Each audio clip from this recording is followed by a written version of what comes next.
we want to talk about what is actually going to happen with the future of work thanks to AI.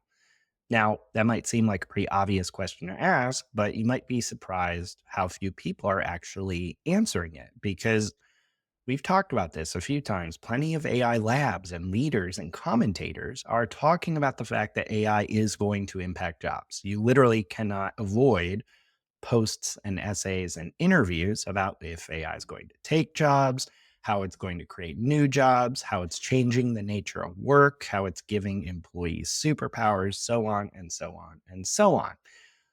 But anytime AI leaders talk about these changes, they seem pretty short on the details, like what jobs exactly are going to be eliminated, what jobs are going to replace them, what is the future work actually going to look like. So, Paul, here on the Artificial Intelligence Show, we wanted to start to try to answer those questions since we are not seeing a lot of concrete answers out there.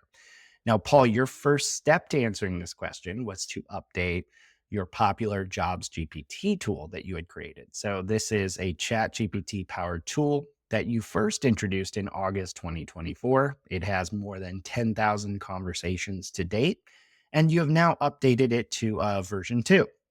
This new version, like the old version, will take any job title that you give it and then break that down into a collection of tasks and subtasks. It'll then assess those tasks and subtasks to determine how likely they are to be impacted by AI.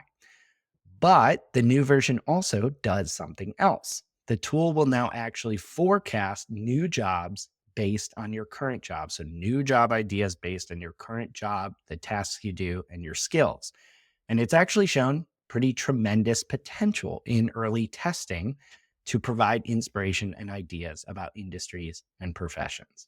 So, first, let's dive into the what here. So, what does Jobs GPT now do, in depth that it didn't do before? Like, what can I now explore in this tool to help me figure out the future of work?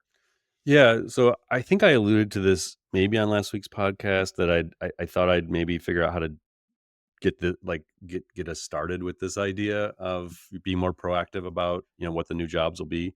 And so what had happened was, I don't know, like 2 weeks ago, I had gotten kind of annoyed, and this has been building, that all of these leaders that you alluded to, Mike, keep talking about job creation, even in the JD Vance talk at the Paris summit. It was the Mhm. same deal. Like, it just whenever general purpose technologies show up, new jobs are created and everything works out great and GDP grows and like just, it's going to be fine. And I get these comments from people on LinkedIn too. They never have like a good reason why they think it's going to be fine, just that like I'm wrong that I think jobs might get displaced. Yeah. So I can't come up with a good understanding of like why we're not being more proactive of the possibility that they're going to get displaced. So like I'm the first to say, like, I'm not 100% confident it's gonna happen. There's a number of variables. Companies may just decide to invest in R&D. They may decide to invest in reskilling and upskilling people. They may just go into new markets and go into new campaigns. And like maybe these companies are just gonna miraculously decide we're not gonna lay anybody off, even though we don't need as many humans, and we're just gonna like keep creating new jobs. Hmm. Maybe that is a possibility. And I'm the first to admit it could be possible. And like I hope that that's what happens. But I have sat in enough executive meetings in the last 2 years to know that is not how they're currently thinking about it. What companies are thinking about is, can we hold off reducing our workforce by reducing the number of agencies we employ, reducing on-site contractors? But there is pressure from the C-suite to look at their current headcount, and it has become increasingly difficult to get new headcount. So the reality doesn't match what some people want to believe is going on. And so my frustration is the companies that are building the technology that I believe will disrupt and displace the workforce in the next year, 2 years, 3 years, aren't proactively figuring out what the future looks like. They're just saying, "We'll reskill and upskill people and new jobs will be created." So the idea was, could we create something that could project out what new jobs could look like? Not the final answer. These models aren't going to invent something that a really smart human couldn't probably come up with if they sat and thought long enough about it. So if you take any domain, any industry, and you take someone who understands AI and what these models are capable of, and what they will be capable of, Could that person conceive of these roles? Probably, but people aren't doing that. And so I thought, is there a way to accelerate this? And so, like, I was having trouble sleeping. This is like, I don't know, 2 weeks. I've had a cold for like 12 days now. And so one of the nights I was up at 3 a.m., I was like, I wonder if Jobs GPT could do this. And so I went in and gave a prompt to the existing Jobs GPT that sort of had this whole concept into it. And it actually did it. And I was like, oh, that's pretty cool. And so then I was like, I wonder if I could just update Jobs GPT with that capability built into it by changing the instructions that go into Jobs GPT. And so I created an internal sandbox custom GPT. So again, I am not a developer. Anyone listening, you have the ability to do the same thing I'm explaining, which is why I'm explaining it. So I have this 8,000 character instructions that powers Jobs GPT. It's built on this exposure key that says, like, as these models get smarter, what'll be the impact on jobs? And so I went through and started playing around with a different version. So I built like internal version 2 in a sandbox GPT, and I created new custom instructions, and I created new like knowledge based documents and things like that. And then I tested it and it actually worked like really well. And so then I kind of experimented a little more, passed it off to Mike. Mike tested it. I shared with the rest of the team. And then like over the weekend, I was like, all right, I'm just going to take this thing live. And so I then took the updated sandbox instructions and updated the original Jobs GPT to be V2. So, Mike, as you called out, like the main thing, there's a number of changes I made to what its capabilities were and its instructions, but the main thing is this idea of forecasting new jobs. Now, when I first played with it, what it was doing was basically giving me a bunch of like AI powered evolutions of existing jobs. Yeah. And so I had to find the words to use to say, no, no, no, like I want you to get creative here. I want you to like imagine what could be possible. Like what are new roles that could exist that aren't just AI powered versions of this thing? And it actually like first go, it was like, okay, cool. And then it started doing, I was like, now that's better. And that's really cool. So people can go play with this. You just go to smarterx.ai slash jobs GPT, right? Is that the URL or it's under tools? Just Yeah. go under So tools. go Yeah, I to think it's smarterx.ai/jobs GPT, and we'll include a link to that as well yeah. in the show notes. So you can then click on it and go play with this thing. But just to give you a sense, so I went in and gave it an example, Mike. So I said, example of clicked on forecast new jobs, marketing. And here's some of the things it came up with. Now, again, could Mike and I have done this? Maybe if you gave us hours of time to think about this stuff. First one, virtual brand ambassador. Now, the cool thing is when it does it in a chart form. It gives you the job title, a description, skills required, and why this job could emerge, which is the part I actually really like.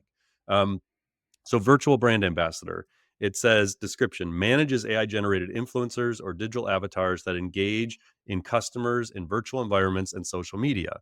The why it could emerge, the rise of AI influencers and virtual brand ambassadors like Lil Michaela, dude. Yeah. That, quick funny side story. How do you say it, Mike? Lil Lil Michaela, I believe. Michaela. I Okay. think. Lil Michaela is in our marketing artificial intelligence book. And when I had to do the audio version of our book, I couldn't say Lil. Like it took no joke 15 times Oh for my me to god. read the paragraph. And then that chapter had her name like 5 times, right, Mike? Like Yeah.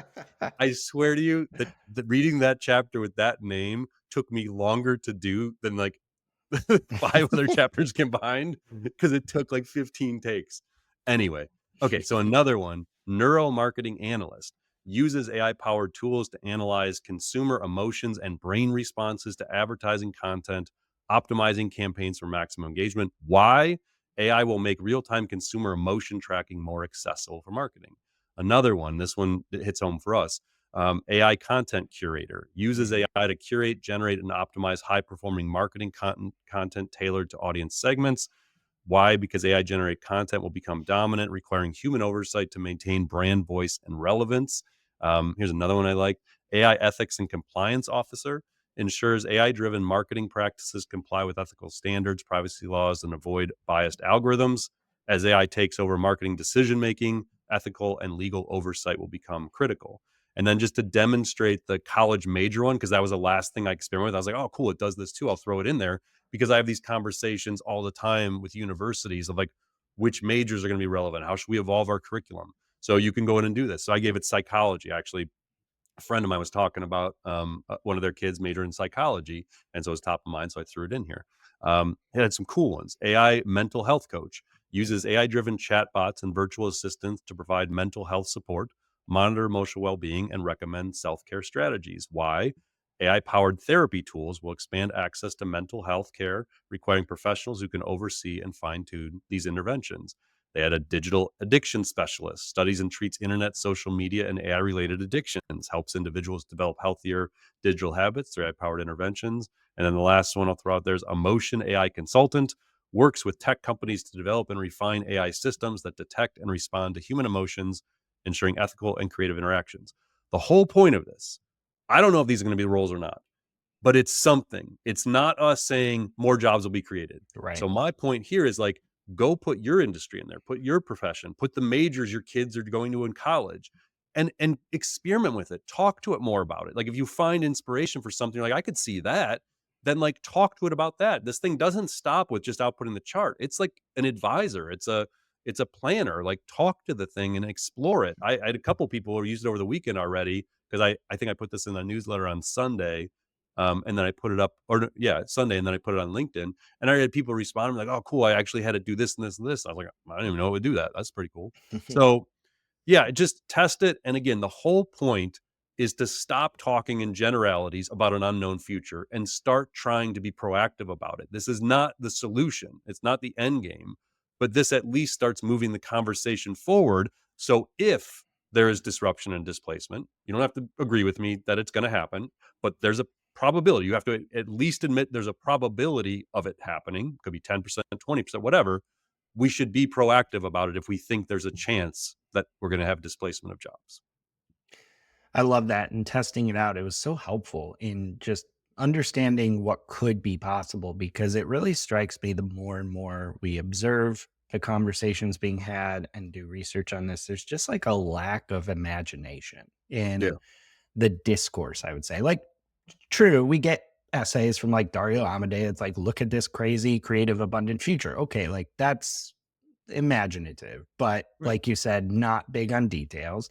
But we're not like sitting back as your average marketer or lawyer or accountant or whoever, like really getting creative about what's possible and really imagining the day to day of what Yeah. that looks like. And I think that would be a really useful exercise no matter what you One do. of yeah, one of the things I experiment with that was actually kinda cool is I had it, like, build a career plan for me. Oh, It's like, nice. "Okay, Yeah. I actually really like, a couple of these ideas. I think my company might need that 1 to 2 years out. Like, what would it look like for me to pursue that?" And Right. it would start getting into, like, advising you on ways to prepare yourself for those careers. So, Yeah, I like that a lot because I was going to ask, like, what is the next step here, right? You can get all these great ideas. What do you do with them? Maybe asking the tool, what do I do next, is a right. good start.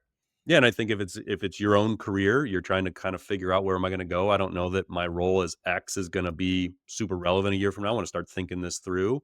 Or if you're a leader of an organization, you're trying to reinvent like what's an AI forward company look like? Like what are those Mm. roles going to be? So as I'm thinking about building out our staff, it's like what could those be? Like what might I consider in our customer success team, in our sales team, in our marketing team that I'm not thinking about today?